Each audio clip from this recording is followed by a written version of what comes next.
가상화폐 시가총액 1위 비트코인이 2달 만에 9만 5천 달러 선을 다시 넘었습니다. 인플레이션 압력 완화 신호와 제도권 편입 기대가 겹치며 투자 심리가 다시 살아난 모습인데요.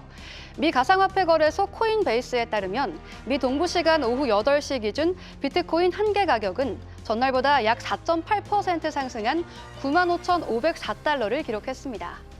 비트코인이 9만 5천 달러를 상회한 것은 지난해 11월 15일 이후 처음입니다.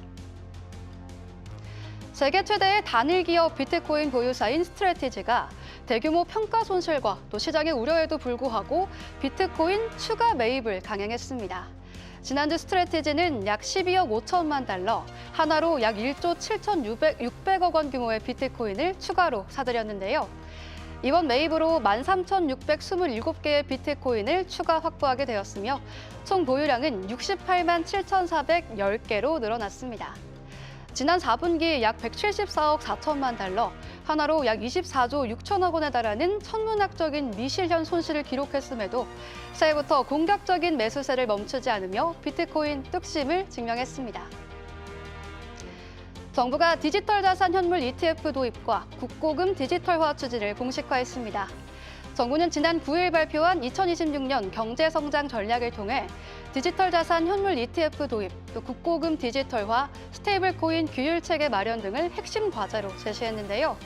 가장 주목되는 대목은 디지털 자산 현물 ETF 도입입니다.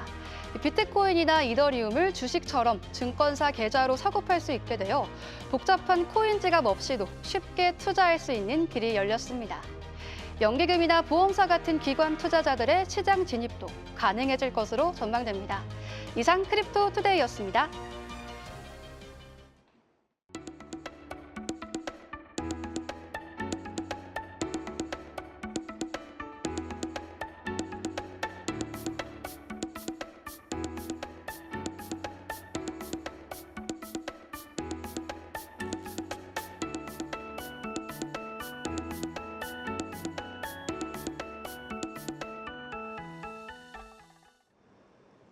안녕하세요. 크립토 생태계의 혁신을 탐구하는 시간 크립토랩스 정준혜입니다. 비트코인이 9만 달러 부근에서 공방전을 벌이고 있는 가운데 제도권 편입이 본격화되고 있습니다. 정부의 현물 ETF 도입 공식화와 더불어서 스트래티지의 끊임없는 매집이 시장에 어떤 영향을 미칠지 주목되는 한 주인데요. 관련 내용은 이분과 함께 차근차근 짚어보도록 하겠습니다. 071랩스 딜러님 나오셨습니다. 안녕하세요. 안녕하세요. 네, 이렇게 수요일마다 크립토랩스 하는 날인지 좀 아는 것 같아요. 뭐 비트코인도 그렇고, 뭐 이더리움도 그렇고, 오늘 아침에 보니까 가상자산 시장이 지금 굉장히 많이 올랐던데 오늘 반등은 어떻게 보셨고 또 이번 주 전체적으로 시장 분위기는 어떻게 보셨어요? 네, 물론 이번 주 한 주가 되게 가격 상승 폭에서 유의미한 그런 움직임은 보였지만 더 중요하게 본 거는 사실 이제 시장 심리가 확실히 바뀌고 있는 그런 부분이다라고 보시게 될 것 같습니다. 지금 그릴앤피어라고 공포 탐욕 지수가 있는데 네. 여전히 공포 지수에 가까운데도 가격이 많이 빠지지 않고 비트코인 축적에 가까운 움직임을 보이고 있거든요. 네. 이걸 좀 관심 있게 보셔야 될 것 같고, 사실 이게 오늘 9만 5천 달러까지 이제 올해 올타임 하이를 찍게 맞아요. 된 계기는 네. 사실 여러 가지 이유가 있겠지만 일단 매크로 먼저 보면은 미국의 CPI가 예상보다 완화를 해서 금리 인하 기대가 다시 한번 불을 붙었고요. 그리고 동시에 온체인에서는 거래소에 있는 비트코인의 물량이 빠지면서 이제 네. 매도 가능한 물량이 줄었다는 흐름으로 평가가 됐습니다. 그리고 여기에 이제 ETF 자금도 다시 순유입으로 운이 좋게 너무 바뀌었고요. 네. 그리고 스트래티지가 기간 매수를 통해서 네. 이제 단숨에 9만 5천 달러를 돌파할 수 있게 됐습니다. 네. 이 과정에서 약간 시장 전반적으로 밑에서도 받쳐주는 수요가 있구나라는 전반적인 센티먼트가 생긴 것 같습니다. 네, 이게 좀 멈추지 않고 계속해서 좀 시원하게 올라줬으면 좋겠는데 방금 앞서 말씀을 해주셨다시피 이 스트래티지가 이번에도 좀 통 크게 매수에 나섰잖아요. 어떻게 보셨어요? 네, 무려 13,000개 이상의 네. 비트코인을 평단가를 무려 9만 1,000불에 매집을 그러니까요. 했기 때문에 결과적으로 벌써 수익권인데요. 네. 많은 분들이 이렇게 되게 리스키한 구간에서 강심장으로 매집한 거 아니냐라고 볼 수 있겠는데 스트래티지의 저희가 전략을 한번 살펴볼 필요가 있습니다. 네. 이 스트래티지라는 회사는 주식을 발행해서 자금을 만들고 그 자금으로 만든 수익으로 또 시장에서 비트코인을 사는 특이한 구조잖아요. 네. 그래서 이들에게 중요한 건 비트코인 가격이 얼마냐보다 얼마나 많은 비트코인을 갖고 있냐, 이거가 이제 그들의 생존 방식이기 때문에 음. 이들은 이제 비트코인 개수를 늘리는 전략을 쓰고 있죠. 네. 그래서 주식을 발행해서 자금을 조달하더라도 그것보다 더 빠르게 시장에서 비트코인을 더 매집하게 되면은 결과적으로 주식 한 주당 비트코인 보유량은 계속 늘어나는 구조가 됩니다. 그래서 최근 ETF 자금도 빠지고 시장도 좀 강하지 않은 상황이었는데도 이렇게 비트코인을 대규모 매수에 나선 네. 이유는 지금 가격이 싸다는 것보다는 네. 사실은 이 구간에서 비트코인 더 많이 매집하는 게 중장기적으로 더 어. 유리하다고 판단을 한 것 같습니다. 저도 네. 이거에 동의를 하는 게 이미 나쁜 뉴스는 다 나왔고요. 그리고 이제 비트코인 공급은 점점 더 타이트해지고 있습니다. 그리고 무엇보다 아직 크립토 유동성은 오지 않은 것 같아요. 왜냐하면 미국에서 이제 자산이 풀리고 유동성이 풀리면 주식 시장 먼저 가고 그 다음으로 이제 크립토로 넘어오는 역사적인 패턴을 봤기 때문에 아마 스트래티지도 이렇게 유동성이 아직 도착하지 않았다라고 판단하고 있지 않나 생각해 볼 만합니다. 어쨌든 비트코인에 대한 이 확고한 믿음을 보여줬다라고 볼 수 있는 거네요. 다음은 이제 국내 규제 이슈로 넘어가 보도록 하겠습니다. 이 정부가 디지털 자산 현물 ETF 도입 공식화를 발표를 했는데 이게 아마 우리 시장에 좀 엄청난 변화를 좀 가져올 것 같아요. 네, 당연히 뭐 유입 자금의 양부터 엄청나게 차이가 날 겁니다. 네. 지금까지는 이제 업비트랑 빗썸 그 4대 거래소 그런 거래소 중심의 단기 자금이었다면은 이제 ETF가 나오면 증권 계좌를 통해서 기관 그리고 중장기 자금이 들어오는 구조가 됩니다. 그래서 대규모 자금이 들어올 수 있고요. 두 번째는 이제 크립토 자산 간에서도 이제 가격 차이가 날 것 같아요. 네. 왜냐하면 이제 한국에 기여하는 거래량이 세계적인 수준이기 때문에 아마 해외에서 설리에서도 그랬듯 메이저 자산이 더 안정화가 될 가능성이 높거든요. 알트코인은 조금 더 변동성을 보일 수 있다. 이 점 유심히 보셔야 될 것 같고 전반적으로 시장이 좀 더 성숙해질 거라고 예상을 합니다. 특히 금융위원회가 공식화했다는 거는 이건 그냥 단순히 위험자산 이미지 탈피의 문제가 아니라 포트폴리오 안에 주식 그리고 채권 옆에 얼마나 많은 비트코인과 이더리움을 둘 것인가 이거에 대한 논제로 바뀌기 때문에 사실 시사하는 바가 엄청 큽니다. 근데 궁금한 게 정말로 기관들이 비트코인 ETF를 살까요? 그 가능성 어느 정도로 보세요? 네, 가능하지만 시기적으로는 네. 조금 걸릴 것 같습니다. 그 이유는 실제로 국민연금도 지금 코인베이스나 스트래티지 주식을 사서 비트코인을 간접적으로 지금 매집을 하고 있다고 보시면 되는데 네. 다만 비트코인은 여전히 변동폭이 너무 큰 자산이기 때문에 연기금의 투자를 명확히 허용하는 규제 근거가 아직 부족합니다. 그게 한 가지 큰 장벽이고요. 글로벌 사례를 봐도 좀 시간이 걸릴 게 명확한 게 미국 위스콘신, 미시간 그리고 독일 네. 같은 연기금들도 처음에부터 크게 들어간 게 아니라 0.03%에서부터 좀 1에서 3% 수준까지 점차적으로 파일럿 형태로 이제 할당을 늘렸단 말이에요. 되게 보수적으로 접근을 했네요. 그렇죠. 일단은 초기에 좀 파일럿 형태로 봐야 되고 네. 2, 3년 정도 운용 트랙 레코드를 본 다음에 아마 28년, 29년쯤 소규모 본격 배분이 일어나지 않을까 이렇게 예상하고 있습니다. 네, 그러니까 초기에는 좀 신중하게 접근을 할 것이다. 이 초기에는 1에서 3% 정도 소액으로 시작을 하고 또 점차 비중을 늘려나갈 것으로 보인다고 말씀을 주셨습니다. 자, 이렇게 가상화폐 반등 이유와 정부의 ETF 승인 관련된 얘기까지 나눠봤습니다.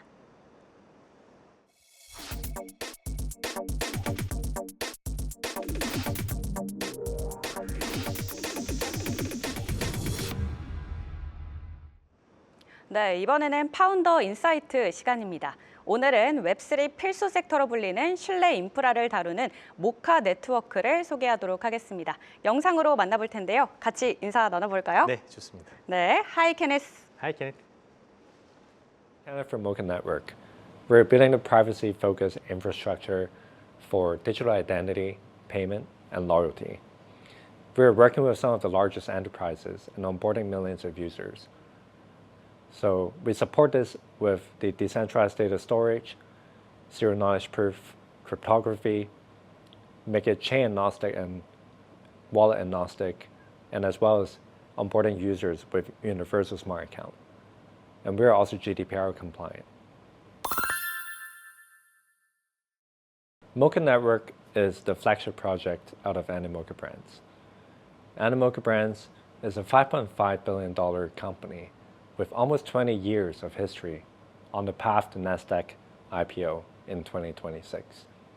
With 600 portfolio companies to date already, and working with some of the largest institutions and enterprises and IPs, such as Standard Chartered Bank, we actually have seen a lot of stablecoin transaction volume, up to $33 trillion being processed in 2025. We have seen major institution adoption, not only on the investment side, but actual adoption such as Deel, BlackRock, Stripe.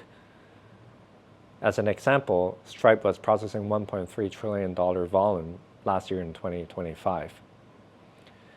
However, we see a lot of gaps and a lot of missing pieces. Not only that, like these large enterprises are actually adopting, we need the whole world to be compatible. And the gap that we see is 99% of the enterprises and consumer apps and users are not ready for that. And that gap is why Mocha Network has been building what we do, and to enable consumer apps with millions of users to be ready with identity, with payment and loyalty, and being part of this completely interoperable and fluid world enabled by the blockchain. With our very strong advantage with the existing network of 700 million addressable users and 600 portfolio companies, with all of our experiences working with enterprises and large user-based consumer apps, we do believe that we will supercharge the internet on the blockchain, similar to how Google supercharged the entire internet in the 2000s. And with the SKP partnership working with OK Cashback to begin with, we'll further expand that partnership across the entire ecosystem in South Korea with enterprises and consumer apps. But not only that, but also globally in the US and Turkey and in many regions that are very key to the adoption of the network. Once more users are being onboarded, on top of the 500,000 users being onboarded through SK Planet, all these data and users and identity and money would be interoperable and fluid across the entire ecosystem. So far, we have launched the AirKit SDK, the software development kit, to enable consumer apps to onboard users to generate a wallet for them to be able to issue data to the identity and verify that data with zero-knowledge proof. And we also launched AirShop, where the user can actually earn loyalty points that can be spent with their loyalty points on AirShop. After that, we're going to launch a loyalty as a service that actually enables stablecoin-backed loyalty points that is spendable and earnable with our consumer apps partners through AirKit. And after that, we will launch our stablecoin infrastructure to make all these possible on moving money across the entire ecosystem. Our Mocha Chain mainnet launch will be in Q1, and we're very excited to onboard all of our partners together. So my message to everyone is be ready for this tokenized economy, but then what Mocha Network is building is to get you ready for it without changing your user behavior. We'll work with the enterprises and businesses and the apps that you use on a day-to-day basis to provide the best experiences for you that is enabled by blockchain. Thank you. 네, 영상 보고 왔는데 내용에서 이 실내 인프라 얘기가 좀 나오더라고요. 먼저 실내 인프라가 뭔지 개념부터 저희가 잡고 넘어가도록 하겠습니다. 자, 실내 인프라란 필요 이상으로 개인정보를 내지 않고 또 인증 과정도 훨씬 더 간단하게 만드는 기술인데 이게 요즘 들어서 최근에 부각된 이유가 뭔가요? 네, 단순합니다. 온라인에서 결국에 나를 증명하는 본인 인증함에 있어서 결국에는 이 사람이 맞는가, 그리고 이 사람이 조건을 충족하는 사람인가, 이 두 가지만 확인하면 되는 건데 이 단순한 확인을 위해서 지금은 개인정보를 통째로 전달하고 있단 말이죠. 네. 이렇게 설계되다 보니까 자연스럽게 보안이나 해킹, 유출 사건, 사고에 많이 연루가 됩니다. 그렇죠. 그래서 앞으로는 본인 확인에 꼭 필요한 것만 최소한으로 제공하는 방식의 논의가 점점 더 사회적으로 중요하게 화두로 떠오르고 있습니다. 네, 그러면 실내 인프라가 부각되고 있다라는 말은 이 반대로 좀 해석을 해보자면 최근에 우리가 현재 사용하고 있는 인증 방식에 좀 문제가 있다라고 좀 들리거든요. 현재 있는 방식들 뭐 어떤 게 가장 큰 문제라고 보시나요? 네, 사실상 여기저기서 저희가 이제 개인정보를 통해서 인증을 하다 보면은 문제는 개인정보가 필요 이상으로 여기저기 웹상에 돌아다닌다는 점입니다. 맞아요. 예를 들어 이제 성인인지 아니면 이 사람이 미성년자인지 그 여부만 확인하면 되는데 생년월일까지 추가적으로 내는 케이스가 있고요. 네. 뭐 제 등급이나 회원 등급이나 VIP 여부를 확인하려고만 해도 생년월일 플러스 제 전화번호, 이름 그리고 이 플랫폼의 사용 내역까지 제출을 해야 되겠죠. 그러다 네. 보니까 이렇게 인증이 반복적으로 여러 번 쌓이게 되면 사용자는 매번 인증을 해서 번거롭고 그리고 한 번 사고가 나면 네. 유출 규모도 상당히 커지고 그렇죠. 그리고 기업 입장에서도 좋지 않습니다. 왜냐하면 그래요? 여러 번 인증 절차를 붙일 때마다 그것도 결국에 돈이거든요. 아. 인건비도 생기고 운영 비용이 계속 증가하기 때문에 여러모로 좀 비합리적인 그런 구조라고 말씀드릴 수 있겠습니다. 저는 이 사용자에게만 좋을 줄 알았는데 사실 기업 입장에서도 이 비용이 좀 절감될 수 있으니까 서로 윈윈이라고 좀 볼 수 있는 거네요. 근데 사실은 제가 이번 시간을 통해서 실내 인프라가 뭔지 처음 듣게 됐거든요. 네네. 사실 이 단어가 일상에서 좀 자주 쓰는 단어는 아니기 좀 때문에 생소하죠. 네. 네, 많이 생소했습니다. 네네. 이 시청자분들께 조금 더 쉽게 설명을 좀 해주시죠. 네, 이 실내 인프라는 어떻게 보면 편하게 이해를 돕기 위해서 만들어진 단어인데요. 네. 본인 확인을 위해서 세 가지 단계 레이어로 나눠서 처리하는 블록체인상 방식이라고 생각하시면 됩니다. 네. 일단 첫 번째는 디지털 신원이 있고요. 그 위에는 이 자격을 증명하는 레이어가 있고요. 네. 그 위에는 이용 내역 이 세 가지가 이 레이어로 있습니다. 네. 이제 맨 아래 이제 디지털 신원 같은 경우에는 콜드 월렛이라고 하죠. 뭐 네. 메타마스크나 트러스트 월렛. 이 사용자는 서비스에 로그인을 할 때 이 탈중앙 지갑으로 로그인을 합니다. 네. 이 지갑 자체가 누구인지, 그러니까 디지털 신원이 되는 거고요.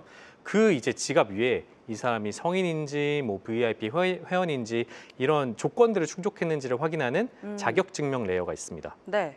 그리고 나서 이 지갑의 유저의 이용 내역, 그러니까 이 서비스에서 이 사람이 어떤 활동을 했고 얼마나 많은 돈을 썼고 얼마나 많은 시간을 썼고 어떤 내역을 했는지 그런 평판이라고 하죠. 그런 이용 네. 내역을 조회하기 위한 이런 이용 내역 레이어가 있습니다. 네. 이렇게 차곡차곡 쌓이면은 결국에 뭐가 좋냐면 기업 입장에서는 어떤 혜택을 어떤 유저에게 우선적으로 줘야 되나 이게 좀 명확해질 수 있거든요. 네. 그래서 기존에는 기업이 사용자의 개인정보를 다 받아서 네. 이 한 명의 사용자마다 앵커님이면 앵커님에게 UID를 부여해가지고 네. 앵커님의 개인정보를 다 서버에 저장을 해놓고 해킹 위험이 있겠죠. 네, 그렇죠. 그렇지만 이제 반면 실내 인프라는 탈중앙 지갑으로 로그인을 해서 내 정보를 회사 서버에 저장하는 게 아니라 제가 가지고 있고 내 네. 개인 지갑으로 제가 소중히 가지고 있고 인증에 필요한 최소한의 정보만 필요하게 이제 꺼내주는 겁니다.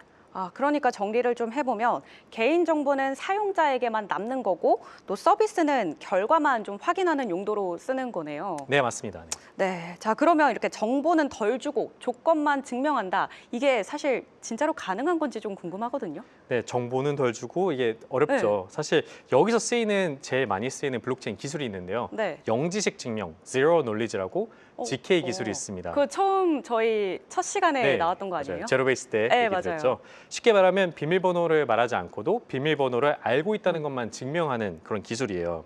요약하면 원본 내용은 감추고 주어진 조건이 참이다 거짓이다 그 결과값만 이제 출력해서 주는 기술이라고 보시면 되는데 예를 들어 생년월일을 감추고 나 성인이에요를 증명할 수 있는 것 이게 GK겠죠. 네. 그래서 기존 인증 시스템이 서류 제출이라고 비유를 한다면 블록체인 인증 시스템인 GK는 정답만 보여주는 채점 결과 이렇게 생각하시면 쉽게 이해하실 수 있겠습니다. 네, 이제 쉽게 좀 이해가 된 것 같습니다. 네. 이 실내 인프라가 뭔지 이제 개념이 잡혔으니까 그 다음으로 이제 모카 네트워크에 대해서 좀 알아보도록 할게요.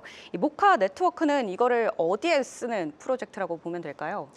네, 아까도 말씀드렸는데 유저들이 많아질수록 기업 네. 입장에서는 유저 규모에 맞게 더 나은 서비스를 제공하기 위해서 자사의 유저들을 더 약간 정교하게 이렇게 그룹핑하고 구분할 수 있어야 됩니다. 네. 문제는 이제 유저의 행동, 참여 이력 이런 업적을 기준으로 멤버십이나 리워드를 설계하려면 서비스마다 매번 이게 개인정보를 수집해야 되는 그런 불필요함이 있는데요. 네. 이 모카 네트워크는 이걸 하나의 통합 실내 인프라 계정으로 묶습니다. 그래서 동일 생태계에서는 이 하나의 계정으로 모두가 이제 탈중앙성을 갖고 개인정보를 내지 않고 로그인을 할 수 있다고 생각하시면 되는데 개인정보 수집도 필요 없이 유저들을 네. VIP다. 이 사람은 참여 자격이 있다. 이 사람은 이번에 할인 혜택 받아야 되는 사람이에요.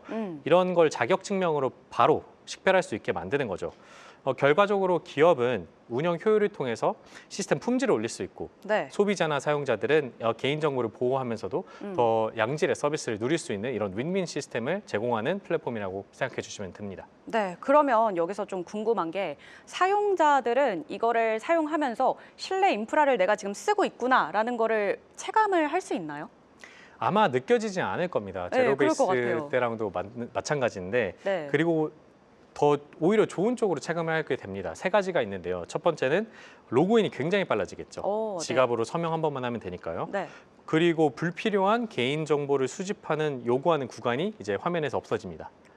그리고 혜택은 오히려 제 자격에 맞게 그리고 제 알고리즘에 맞게 더 정교하고 정확하게 제 팝업이 뜬다거나 제가 더 이 서비스를 잘 사용할 수 있는 그런 네. 플랫폼 환경을 제공해 주겠죠.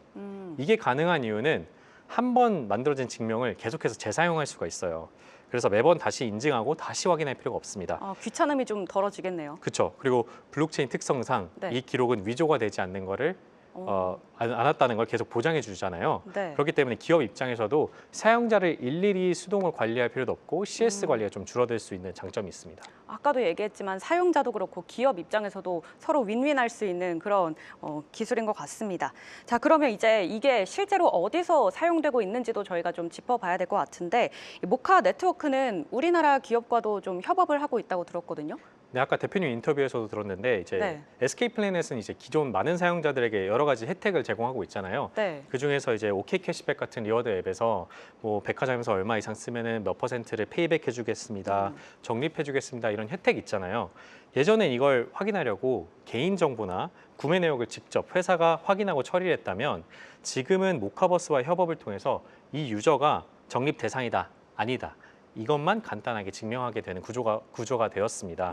그래서 네. 이 인증 시스템을 이 OK 캐시백뿐만 아니라 SK플래닛 95,000개의 전체 제휴사에서 동시에 쓸 수 있다는 것. 한 번의 증명으로 여러 곳에서 쓸 수 있다는 점, 이 점이 좀 놀라운 점이죠. 그럼 우리나라 기업에서는 저희가 알 수 있는 건 SK 플래닛 정도겠죠? 네, 그게 가장 대표적인 거지만 네. 더 많이 확장되어야 된다고 보고 있습니다. 네, 앞으로 조금 더 확장이 돼서 우리가 좀 체감할 수 있길 기대해 보겠고요.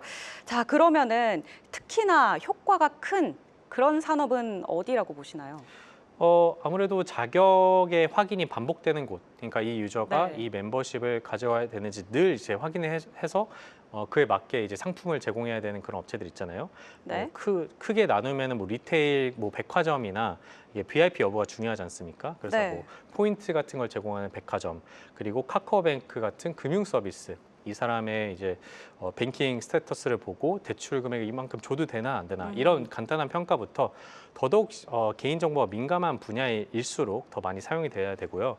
뭐 인터파크 티켓처럼 뭐 네. 선례매나 등급이 중요한 경우가 있겠죠. 네, 자주 쓰잖아요. 네, 그러면은 뭐 엄청나게 그 옛날에 그 수강 신청하는 것처럼 해도 맞아요. 티켓팅하기 되게 어렵거든요. 제 마이 페이지 들어가가지고 저 인증 됐어요 하는 거 맞아요. 하다가 티켓 못 하는 경우도 있는데 그런 것도 이제 한마디로 자격을 계속 확인해줘야 되는 업체에서는 이런 효과가 바로 드러날 겁니다. 네, 확실히 좀 더 편해질 것 같은데, 근데 말씀 들어보니까 의료 기록이나 뭐 경력 이력 아니면 뭐 학력 정보도 다 가능한 거예요? 그렇죠. 이제 오히려 이렇게 말씀 주신 학력, 뭐 경력 네. 이런 건 되게 개인적인 민감한 그쵸. 정보잖아요. 사람인에 올리면 좀 민망할 수도 네, 있잖아요. 안 올리고 싶거든요. 데이터를 더더욱 직접 공유하지 않고 싶은 영역에서 이 분야가 더 특출나게 미래에는 좀 더 발전할 거라고 예상하고 있습니다. 네, 확실히 더 좋을 것 같습니다. 네네. 자, 그러면 이제 마지막으로 앞으로 실내 인프라와 또 GK 기반 인증은 어떤 변화를 좀 가져올 거라고 보시나요? 네, 지금까지 그 GK 이런 제로 논리지를 통해서 DID죠, Decentralized ID라고도 하는데 효율성에 대해서 많이 언급을 드렸습니다. 소비자와 네. 플랫폼이 누릴 수 있는 효율성. 사실 효율성보다는 제가 더 중요하게 생각하는 거는 대중화거든요. 그렇죠. 네, 이 블록체인 업계에 계신 분들이 항상 중요하게 생각하는 텀이 매스 어덥션이라고 엄청나게 빠른 대중화입니다. 그래서 이제 블록체인이 나온 지는 오래됐지만 저희 부모님이 이걸 이해하고 쓴다고 생각했을 때는 아직은 어렵잖아요. 사실 젊은 세대도 이해하기가 살짝 어렵긴 하거든요. 네, 그렇죠. 그래서 대중화가 굉장히 큰 숙제입니다. 이 업계 쪽에선. 그래서 모카 네트워크 같은 이런 사용자는 그냥 기존 서비스처럼 웹2 서비스처럼 쓰는데 그 인지하지 못하고 쓰는 것. 이런 서비스들이 앞으로 많이 나와줘야 현직자들이 강조하는 매스 어덥션을 빨리 이룰 수 있고 네. 더 많은 이제 업체들이 더 많은 산업에서의 플랫폼들이 이 기술을 느끼지 않고도 블록체인을 간접적으로 사용할 수 있는 그런 시대가 빨리 왔으면 좋겠고 네. 더 많은 개발과 투자가 이루어졌으면 하는 마음입니다. 네, 말씀 주신 것처럼 대중화까지 이어지길 기대해 보겠습니다. 자, 이렇게 오늘은 모카 네트워크를 통해서 신뢰 인프라의 개념과 가능성을 살펴봤는데요. 이런 변화가 리워드와 멤버십, 금융처럼 일상과 가까운 서비스부터 조금씩 확산되고 있다는 점까지 함께 짚어주셨습니다. 자, 딜러님 오늘도 좋은 말씀 감사합니다. 감사합니다. 네, 끝으로 오늘도 이벤트가 준비돼 있습니다. 참여 방법이 조금 바뀌었다고 하는데요. 형식이 구글 폼에서 독도 사이트로 변경됐다는 점 참고하시기 바라겠고요. 참여 기간은 오늘부터 다음 주까지 다음 주 수요일 오후 1시까지니까요. 이 점도 체크해 보시면 좋을 것 같습니다. 네, 여러분들의 많은 참여 부탁드립니다. 네, 오늘 저희가 준비한 소식은 여기까지입니다. 다음 주에도 더 알찬 내용으로 여러분을 찾아뵙도록 하겠습니다. 지금까지 시청해 주신 여러분 고맙습니다.